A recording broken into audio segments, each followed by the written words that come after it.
Ginning ने 1904 में amoeba पर अपने एक्सपेरिमेंट द्वारा यह बताया कि अमीबा में गति किसी तरल के भरे गोले के लुढ़कने वाली गति के समान होती है। यानी जिस प्रकार से एक गुब्बारे जिसमें पानी भरा हुआ है और उसको लुढ़काया जाए, तो इस प्रकार से गति अमीबा में होती है। अमीबा में इस प्रकार की गति जीव द्रव्य के चक्कर लगाने के कारण होती है।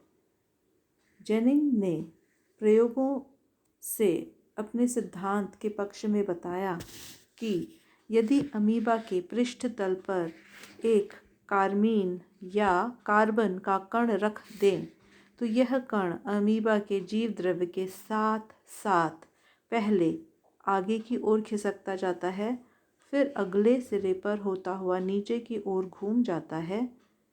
जैसे जैसे शरीर आगे की ओर लुढ़कता है, यह कण नीचे की ओर से फिर पिछले सिरे पर होता हुआ ऊपर की ओर पहुंच जाता है। इस तरह अमीबा लगातार गति करता रहता है। Fourth theory for the formation of pseudopodia is contraction theory. चौथी थ्योरी है संकुचन एवं चलन गति का सिद्धांत। सन 1906 में डेलिंजर ने इस थ्योरी का प्रतिपादन किया। इसके अनुसार कोशिका द्रव्य में उपस्थित संकुचनशील पदार्थ इस गति के लिए उत्तरदायी होते हैं। अमीबा जिस दिशा में गति करना चाहता है, उसी दिशा में एक कूटपाद प्रसारित करता है तथा इसे इस तरह से चिपका लेता है। सतह पर टिकते ही इसमें संकुचन होता है और पूरा कोशिका द्रव्य आगे की ओर खिंच जाता है। इस प्रकार बार बार कूटपाद बनते हैं और अमीबा आगे बढ़ जाता है। देखने में ऐसा लगता है जैसे अमीबा अपनी टांग समान कूटपादों पर चल रहा है। Dillinger in 1906 proposed the contraction and walking movement theory on amoeba proteus. He examined amoeba not from the top but from the side view, exactly in front of the observer, and came to conclusion that a contractile substance, संकुचनशील पदार्थ, is present in the endoplasm and it is responsible for the formation of pseudopodia. According to him, the amoeba extends the anterior end to form a pseudopodium. Then it lifts it and places it on the substratum. Then it contracts the pseudopodium, which causes the body to move forward. This process is repeated. Thus, the animal is pulled from in front and pushed from behind due to the contraction of contractile substance located in the endoplasm as a coarse reticulum. In this way, amoeba actually walks, putting one foot then another. According to Dellinger, pseudopodia are formed by an exchange of water between the ectoplasm and endoplasm, which causes the alternate contraction and expansion. Dillinger की ये इस theory के अनुसार pseudopodia का जो निर्माण है वो पानी के अणुओं का एक्टोप्लाज्म और एंडोप्लाज्म के बीच आदान प्रदान की वजह से होता है। जब पानी के कण एक जगह से दूसरे एक्टोप्लाज्म से एंडोप्लाज्म में आते हैं और वापस एंडोप्लाज्म से एक्टोप्लाज्म में जाते हैं, तो इस तरीके से कॉन्ट्रैक्शन और एक्सपेंशन प्लाज्म के अंदर होता है, यानी एंडोप्लाज्म का विस्तार और संकुचन होता है और इस तरीके से कूटपाद जो है वो आगे की ओर बढ़ते हैं।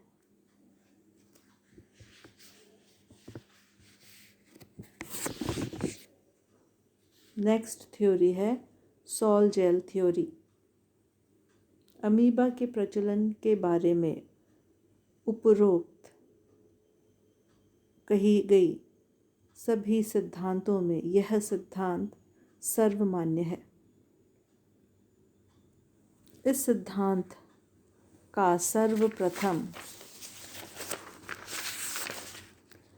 प्रतिपादन हाइमन ने किया था। सन 1917 में हाइमन द्वारा जेल सॉल थ्योरी का प्रतिपादन या सॉल जेल थ्योरी का प्रतिपादन हुआ था। पैटन ने 1923 में और मास्ट ने 1925 में इस थ्योरी का समर्थन किया था। इस मत के अनुसार अमीबा में गति कोशिका द्रव्य के गाढ़ेपन में परिवर्तन के कारण होती है।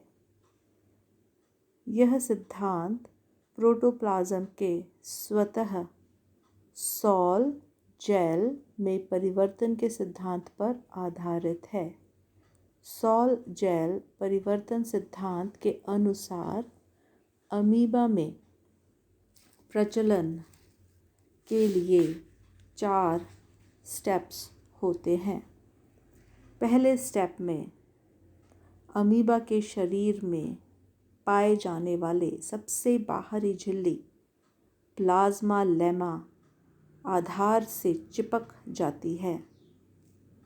दूसरे स्टेप में अमीबा में उपस्थित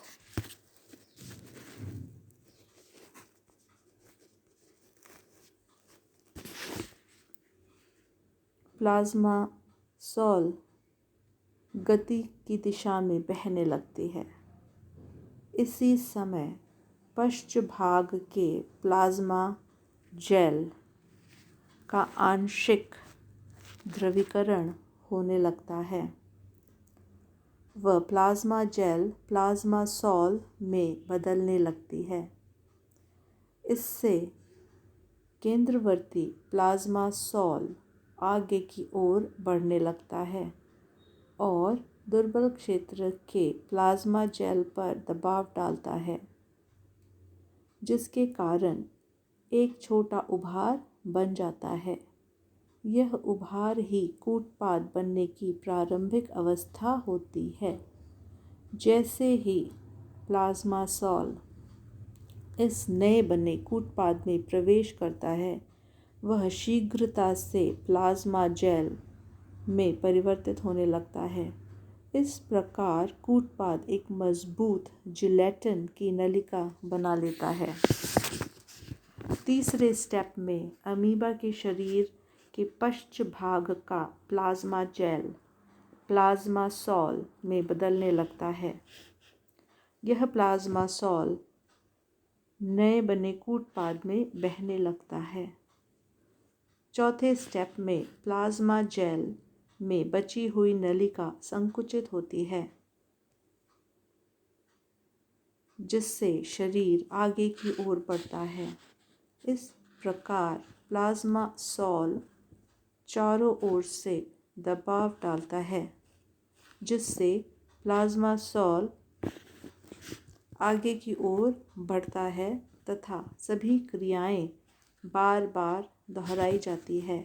वह अमीबा आगे की ओर बढ़ता है।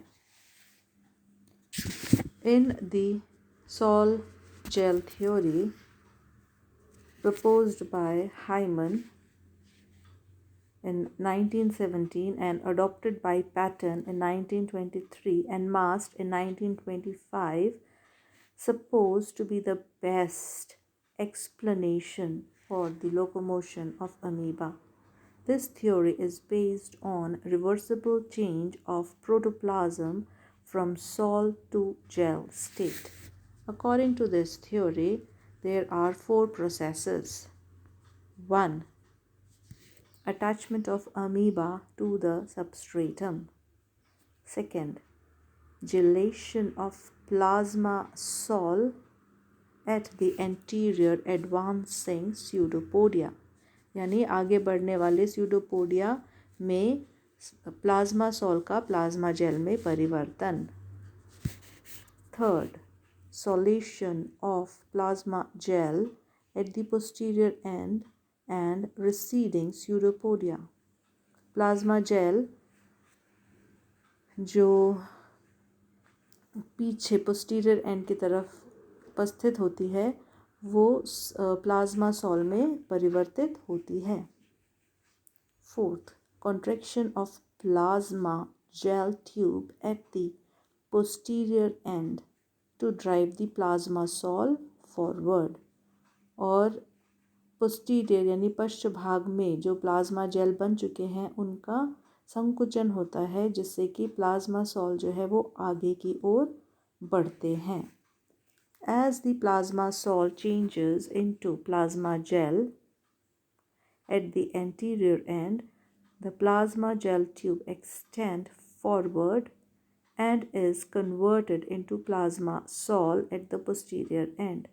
और जैसे जैसे एंटीरियर यानी अग्र भाग में प्लाज्मा सॉल कूटपाद की दिशा में प्लाज्मा जेल में परिवर्तित होते हैं और प्लाज्मा जेल ट्यूब आगे की ओर बढ़ते हैं और प्लाज्मा सॉल में परिवर्तित होते हैं पश्च भाग में. इस तरीके से प्लाज्मा जेल ट्यूब्स जो हैं वो प्लाज्मा सॉल को आगे की ओर स्यूडोपोडिया यानी कूटपाद में धकेलते हैं. A thin plasma gel sheet persists intact at the anterior end and prevent plasma sol from reaching plasma lemma. और आगे की तरफ अग्रभाग में एक पतली सी झिल्ली नुमा शीट उपस्थित होती है जो प्लाज्मा जेल को प्लाज्मा लेमा में जाने से रोकती है. If this sheet break, then the plasma sol stream through filling the hyaline cap, but soon the plasma sol gelate to form the new plasma gel sheet.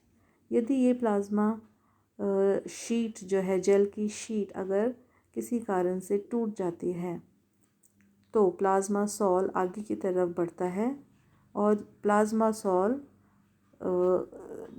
जल्दी ही plasma jail के रूप में परिवर्तित हो जाता है और इस शीट को पुनः बना लेता है जहाँ से वह टूटी थी.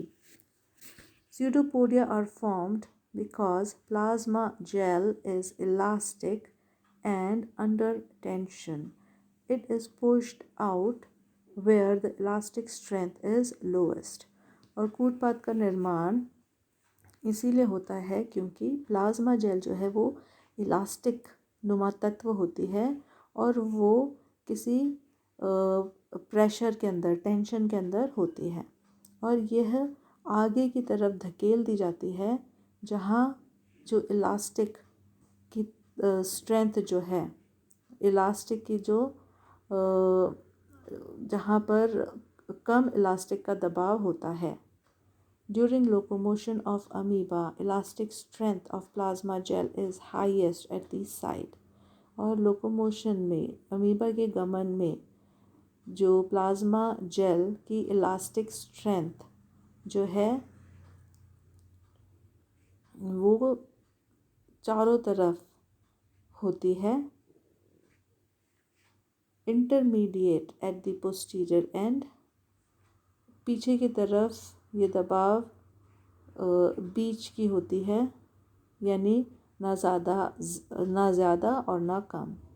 Eight the lowest at the anterior end, और अग्रभाग में प्लाज्मा जेल की इलास्टिसिटी या इलास्टिक जो ताकत है वो सबसे लो होती है अग्रभाग में। This result in an elongated shape of the animal and a forward extension of anterior end to bring about locomotion.